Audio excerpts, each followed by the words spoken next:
and the executive director. And can I have a motion to open the meeting? Make a motion. I second it. All those in favor, signify by saying aye. Aye.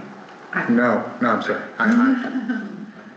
Unanimously. The meeting is now handed over to the executive director. Thanks. You're welcome. It is so nice seeing everybody in person. I know. Yeah.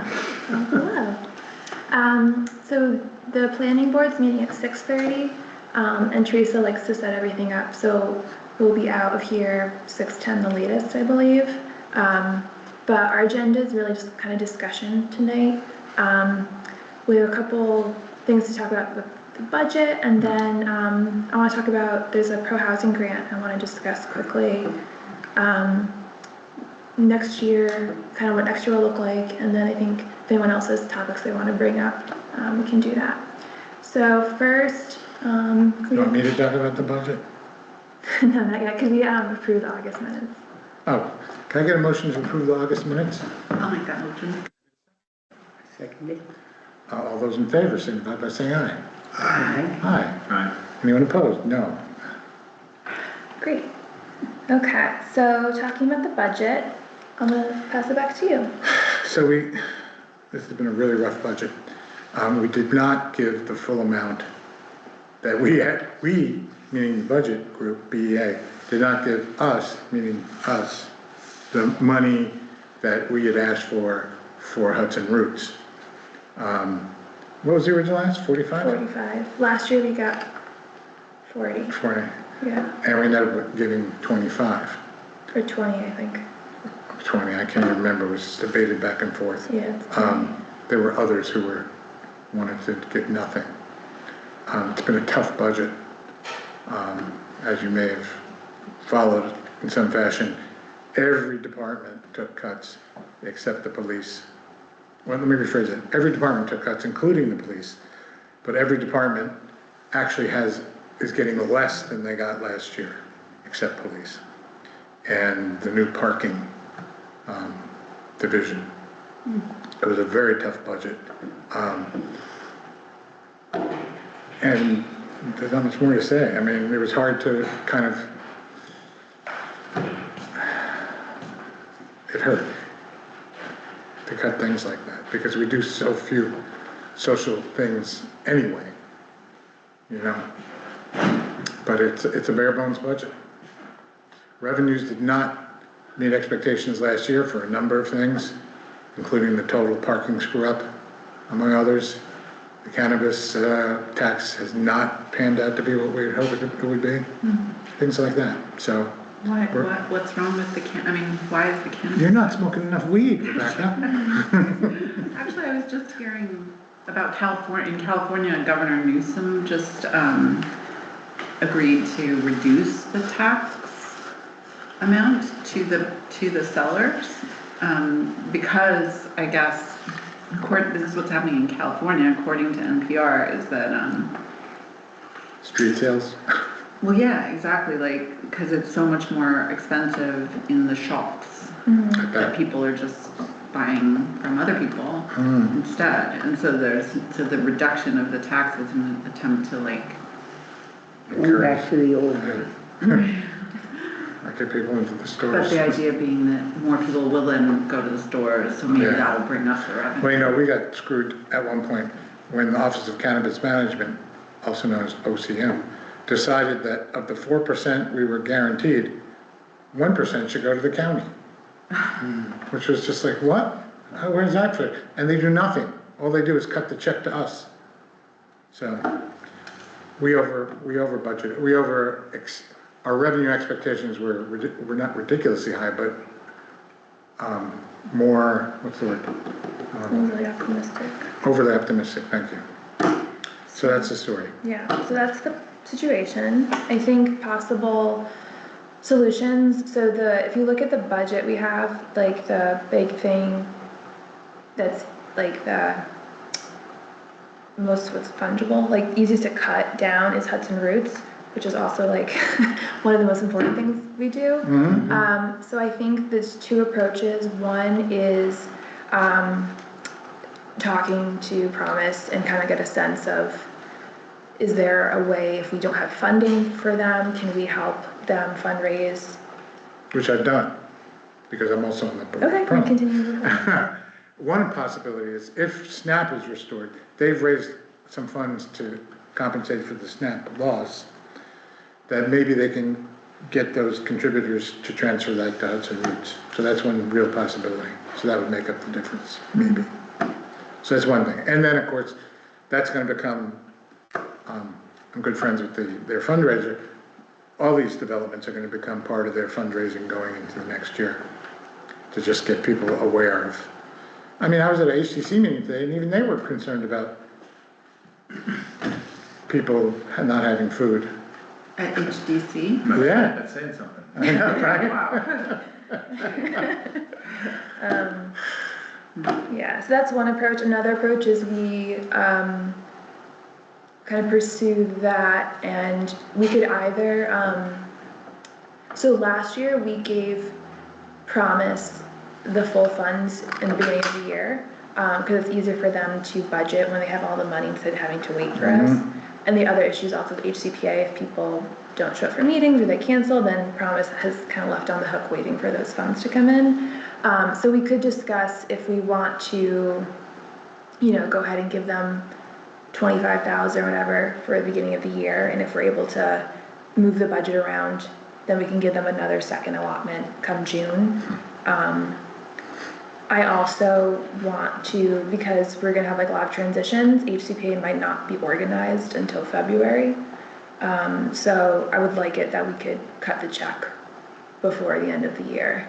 I don't know if that works, I or don't if think there's you can like. do that. I'm not sure. But it's just, I don't know, something, we gotta figure something else, Yeah. or some kind of bridge, or like just, Well, the fact that it's budgeted, it's gotta be paid, so. right, but HCPA doesn't always meet Oh, until, you need them to be part of it. yeah, cause if they don't. Could it do be like that- an escrow or something like that?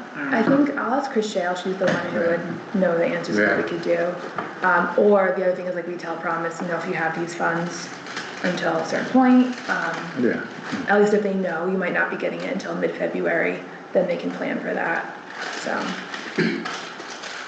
Yeah, so that is budget update, What about the parking? the parking. Yeah, what's happening there? You mentioned it. What happened? oh, just that, you know, we've separated that as a separate division that's now in the police department. And But the new machines are up, but are they? some of them. And that was another thing we had kind of, we thought the project would have gone forward this further by now.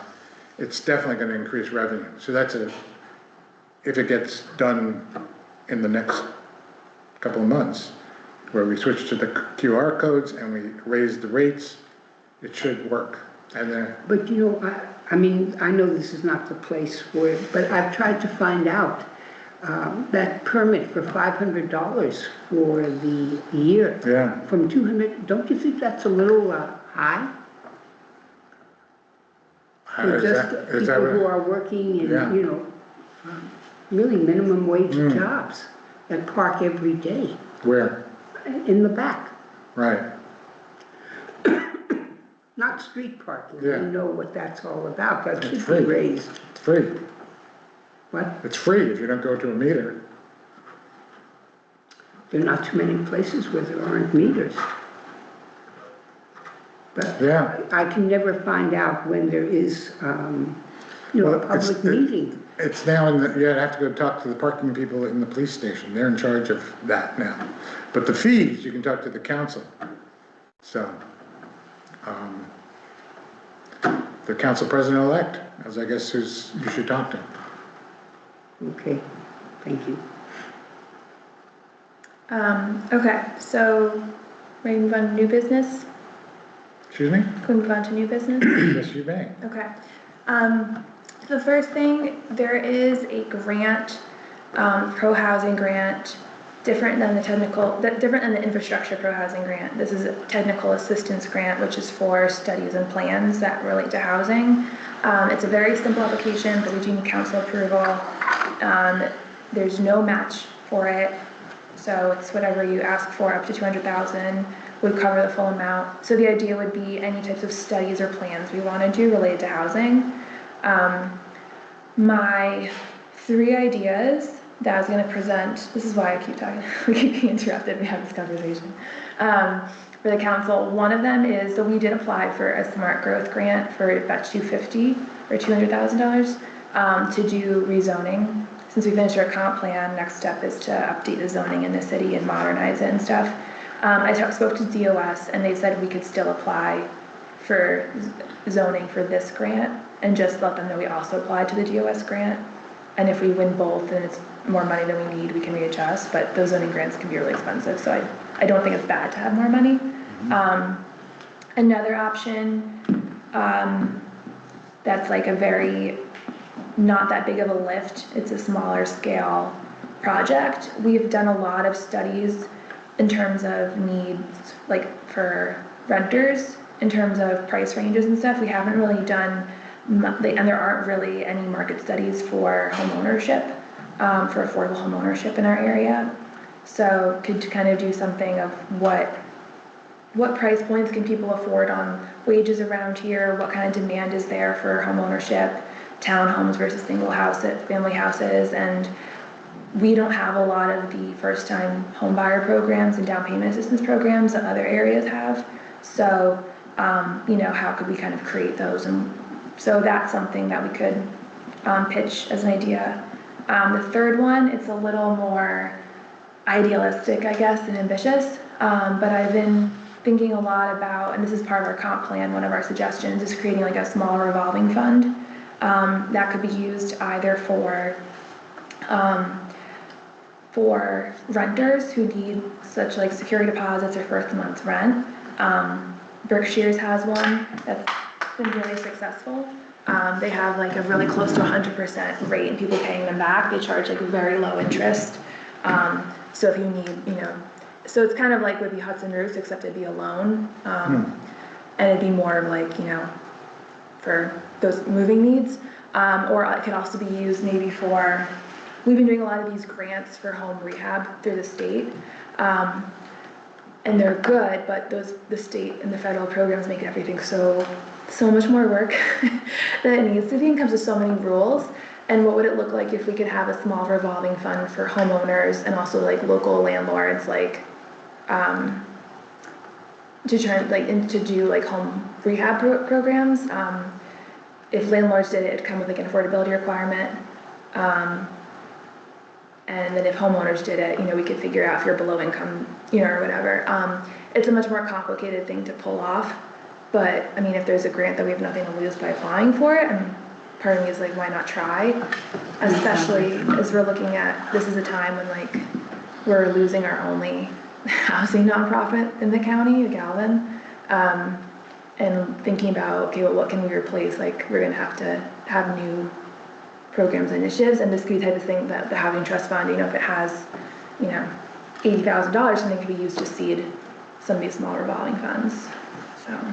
Can I ask a couple of questions? Yeah. So Galvin exiting the county entirely? I really don't know what their long-term plans are in terms of like the housing resources side.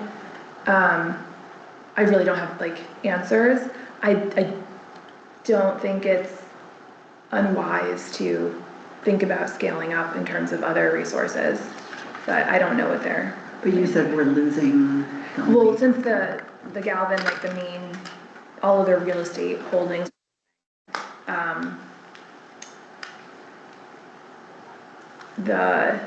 I don't know what's happening with like the housing resources side.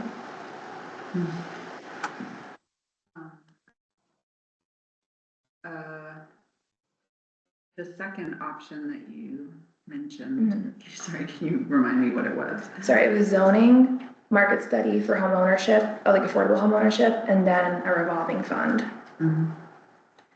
Yeah, I was curious with the second option. It seems like there hasn't there been like through Patterns for Progress, and also RUPCO has done like a fair amount of that kind of research already in the area, I think. Like, I think it's pretty, for home ownership, I think it's kind of broad. I don't think it's as specific. Like if we were, like, I I was talking, like Hudson River Housing shows me the market studies that they're using for the project in Pine Plains. We don't have anything that's that detailed of like, you know, you'd have a market band of, you know, X amount of households within this many miles who could afford this much and with, you know, like 2-family versus 4-family or stuff like that. And what are those, what would that be used for? Like, what would be the use of a study if we did that? I think if we're gonna apply for, funding from like, the state for any of their homeownership programs, or like we'd wanna show them this is the need and it can be filled, or if we wanna like pitch developers, like, oh, hey, like, you don't think people will wanna buy homeownership or could afford it, like, here we have proof, here's your market study, like, you know you have this market available, and also then when they go to banks, they have to have that to get funding. So I think, and Nick, I'm curious your opinion on this. I'm sorry, I was distracted. I Okay. apologize. Do you think there's use in having a market study for like affordable homeownership? Definitely, but I do feel like, I guess the partnership progress, or what is it? Patterns of progress. Yeah. And some of the other stuff that's been done has outlined some of those kind of things. Yeah, I guess it's difficult, because I feel like we have a lot of data, and we know some strategies that could work. Yeah. And we have our internal stuff that we've done through the city, and we've outlined them, done feasibility studies, created affordable housing plans, and are trying to execute them, but they're getting blocked and stymied and pushed against. So, I mean, I don't know, it's hard. Yeah. It's difficult to know what the good next steps are. Maybe that could be a thing we could get, it's like, we could like, write a grant to pay for a consultant or something to aggregate all the data and like from all the different sources, the existing sources, you know, and well, maybe, isn't this what the housing plan or whatever isn't there just something just like this about 3 years ago or something that was sort of a recommendations for next steps kind of? I think in terms of aggregation, I think we have it already. The comp plan, I think, is really thorough. We did I worked with Pat on our report last year, I think is very good. I think this specific housing data is more, like the market study is more like granular than we have. But I hear what you're saying, that there's also like, we kind of have a lot of data information. That's maybe not the most important thing we need. So maybe that one would be the best option. Maybe we rule out option 2. Okay. We're talking about the 3 potential ways that we could use this grant application. Yeah. Any thoughts, Usha or Jeff? Well, I totally agree. Just be another study on a study. Yeah. I don't have any ideas or Okay. thinking about it. Yeah. Based on what you guys are saying, Yeah. you don't want to duplicate. The county is applying for this, and they have like 3 components to their request.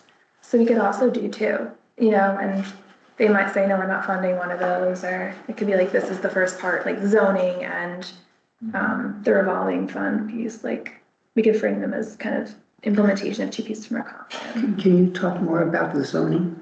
Yeah, so the comp plan was adopted, I don't know, this September, I think, or October. And so that's the first step that allows you to pass new zoning. And so the zoning study would be, it'd probably be like 2 years or so of a lot of like community meetings about what's working, what's not in terms of developers or residents, and then rewriting the zoning. A lot of our zoning, you can't build, like if you want to rebuild what's actually like our zoning is like map the suburban like setbacks and requirements onto our like historic footprint. And like, I don't know if Nick, you want to speak to how difficult it is to build stuff. Yeah, so like, you know, if you were to tear down a house like where I used to live, 101 Union, and wanna rebuild or something like that, or lots that are for sale, like what's the one on Lower Columbia Street?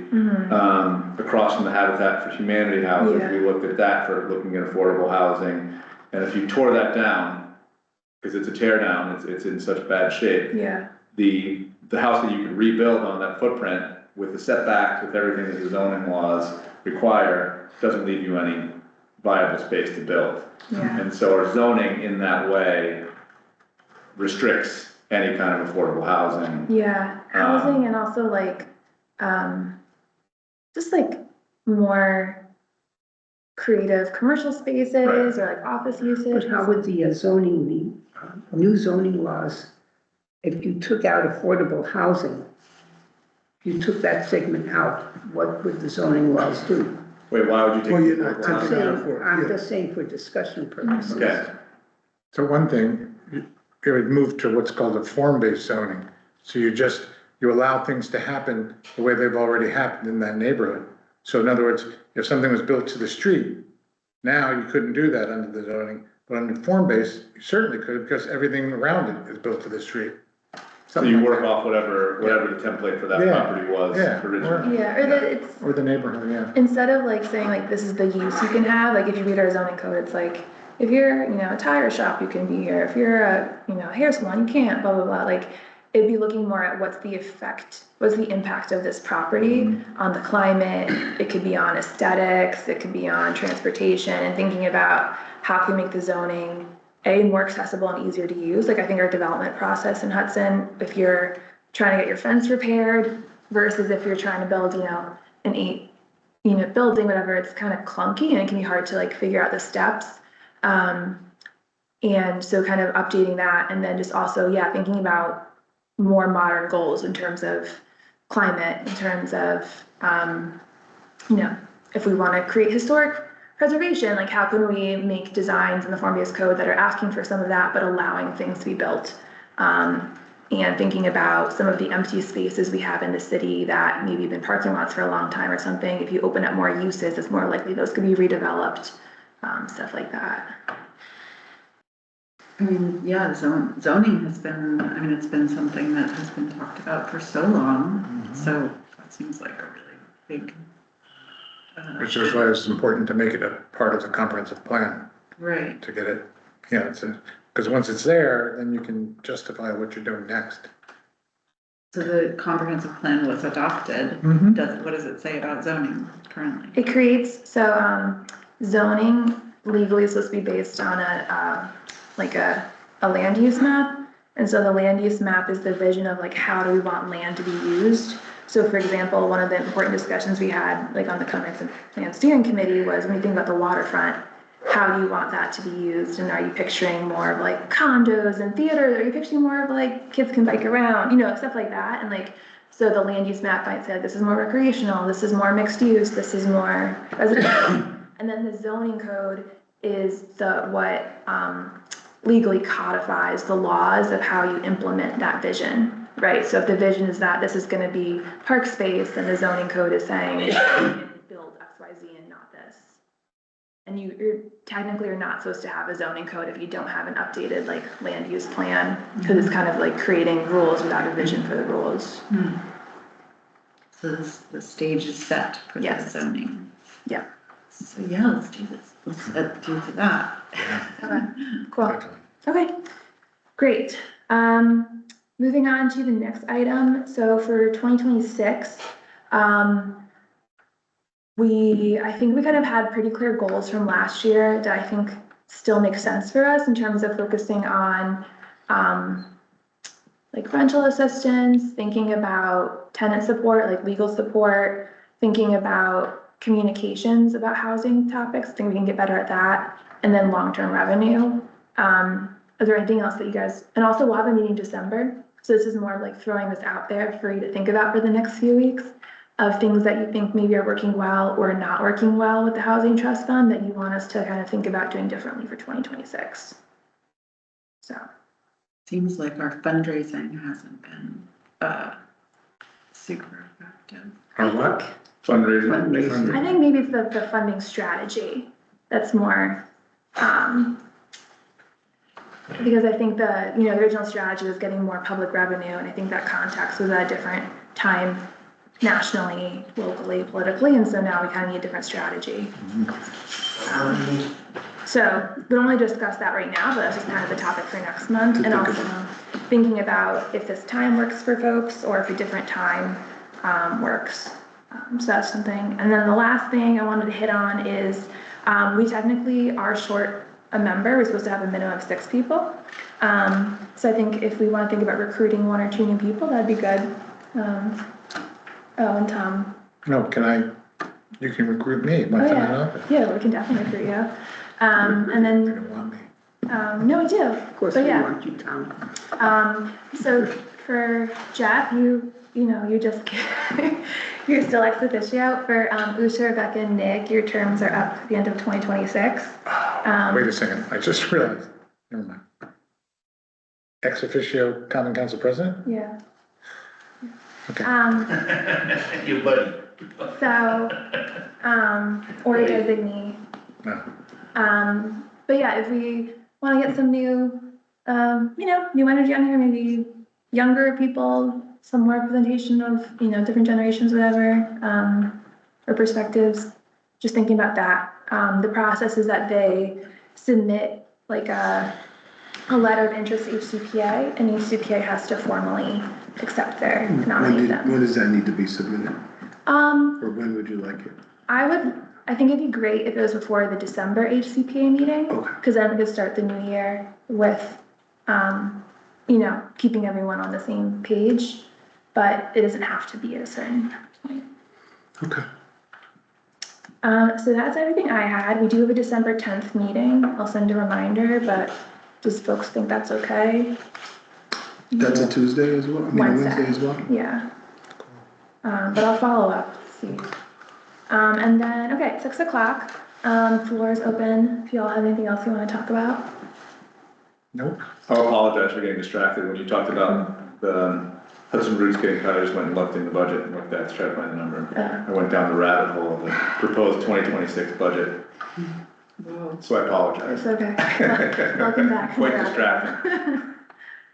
I did want to bring up, something that just emerged in the informal meeting, the other night, during Heather's informal, Yeah. Heather Campbell, the treasurer's report about foreclosed properties. And I just wondered if there's anything we should be thinking about, in terms of like, trying to look at what does the city do with those properties and like how that could be. A couple things are happening. First, we're trying to make it easier for people to pay back what they owe by reducing the amount that they can use for a down payment to 10% rather than 25. So that's almost, the mayor has a public hearing and then he signs it or whatever, not. And that goes along with the payment plan too. Right, the payment plan. Now, the big thing is there are 4 or so really 6-figure overdue property, tax properties. The city sells them just to get back the taxes. We can, as I said at the meeting, I think, we can put in certain rules about, who, how, and they can be bought.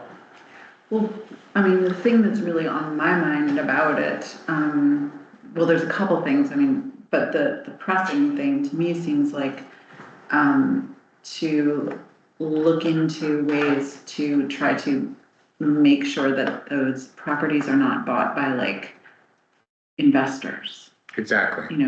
essentially, like by I know. corporate, Private equity, that's who Hedge bought, fund, I don't know, whatever. the biggest sale in last year was about 9 properties to a private equity firm. that's what's happening, it's happening worldwide. I know, it's happening worldwide. It's a huge issue in all sorts of. What do you mean the biggest? That was 9 mixed-use properties. Yeah. really in foreclosure. No, they weren't in foreclosure, they were just a regular private Oh, sale. okay. But he Oh, sold it's just a large real estate. Yeah, large real estate, I didn't mean foreclosure, no. Gotcha. private equity, yeah, but he sold to a private equity firm. Right, And and most of those he got, you know, Oh, I know, yeah, So- got for they nothing have back then, got for nothing. I know. If the city's not, sorry, go ahead, or you're just, Yeah, I don't know the story for Cesar, I'm not gonna, Yeah, we won't go down that rabbit hole, Yeah. but I second your line of inquiry and suggestion. but if the city's not getting significant revenue from the sales, that's right, that's correct? correct, no revenue. Yeah, you can only get, yeah. Is there any? We get the interest, that's all we get. We get paid the amount owed, like say, like on Paddock. They owed, I think, like $195,000 in taxes, we get that. Okay, Anything sold beyond that, we don't get a dime. That's a new, that was done by the Supreme Court like 4 years ago. okay. They used to give it everything, I was just wondering if there was, which makes some sense. mechanism by which they could go to housing trust fund or something like that to then actually be guaranteed to go into affordable housing, but you miss out on your. Yeah, I guess, that's what I I guess, was. I guess the trust fund could pay the taxes if they could afford it and only Yeah, pay the taxes exactly. and not the other value. Yeah, Which is how so many people in Hudson in the early 2000s, late 1990s got all their That would be properties now cool. just by paying the back Yeah. taxes, Yep, not that's by how, actually. that's how, okay. yeah, so, yeah, that would be, I mean, that seems Mhm. like, you know, some kind of, movement in that direction would be like ideal, right? I mean, in terms of, for example, donation to the community land trust or you know, conveying somehow to a community land trust or, converting somehow to multifamily affordable housing. And I don't know the complications of this, Yeah. but there is the Columbia County Land Bank, which Chris Brown started like 2-3 years ago, and they can't operate in Hudson since we're our own foreclosing entity. But I wonder if there's a way to have an MOU, because land banks are literally set up for that, right? But they can do the county. But if there's a way for them as a mechanism to like, How, sorry, sorry. how do they fund buying buildings? Well, two things. First, there's a big line at the state budget that goes to land banks. So they can like apply for funds for operations Got and it. acquisition stuff. But I think it's a little more complicated at the county, and don't want to speak of things I don't understand, but I do think there's something of, because the towns pass the bills on to the county. If the county has all these properties, I think they're kind of sorting out, these will sell at this price and cover this, and then these can go to the land bank. It's different for Hudson, obviously. But if there's like an incentive, I don't know, there's things to think about here. Yeah, I don't know if it's and allowed. talk to a lawyer. Has there been any, like questioning of the families that are in these houses, if they want to continue to stay in them? That Well, there be a that's plan what for the them? 10% is trying to help them. And That's the, yeah, yeah, I do think, The idea is to try to make it more possible for the owners to retain ownership. Right. and- Right, but I think she's asking if there's been communication with them. Oh, Yeah. there's tons of tons of communication, right? communication, yes. yeah, Yeah. they have done, yeah, like, and like very physical mailing The and, city's really, I think, focusing on the big ones Yeah. right now. Cause there's a lot of like 1,000 here, 1,000 there, you know. They'll come And in, the ones that are hundreds of thousands? yeah. so, I think let's do a little more research and thinking about this, because even if it might be really complicated to get, like, this is where the property would go, but I think it's more possible to get, like, restrictions or like, yeah, parameters around. No, because we actually sold the building where I mentioned it the other night, we sold the building where we said, it was potential reuse, they had to develop it. Yeah. And we said they have to do that within a certain time frame, or else they pay a big, fine. No, so we're agreeing right now. But I think you said we couldn't, No. sorry, Sorry, I'm humble. Sorry. So should we put like a next step Yeah. in here for that, so that something might actually, Sorry, just that's before Okay. more, I don't listen to it, and hate Just the kidding. idea of buildings going up on sale and Right. being sold to some equity Yeah, folks. well, my pen is dead, so I'm putting, for the recording of this, I write the minutes, next steps, we'll continue. Okay, I said we get out here by 6:10 for Teresa, so any last thoughts? Oh, he's so sweet, but he just stole it from outside, no big deal. Not sold the other day. I bet you have a collection in your car. Anything else from committee members that you'd like to say? Sorry, I'm good here. I'm good. Okay, public comment. Just got a question. Maybe you can help me clarify something, because these foreclosures, like, when you foreclose, are there any tax liens as part of that process? Because I know a lot of municipalities will sell tax liens. Oh, we don't wanna do that, cause then that just appeals to private investors and Yeah. private equity. You Yeah. definitely don't wanna do You that. don't want to do the tax lien. You don't wanna stop No. So you're that. staying away, so you're deliberately staying away from that because you're worried about Of course. implications. But, I shouldn't. That's like inviting. I know. Yeah. Right, That invites especially in predators. Hudson. What are they called, tax what?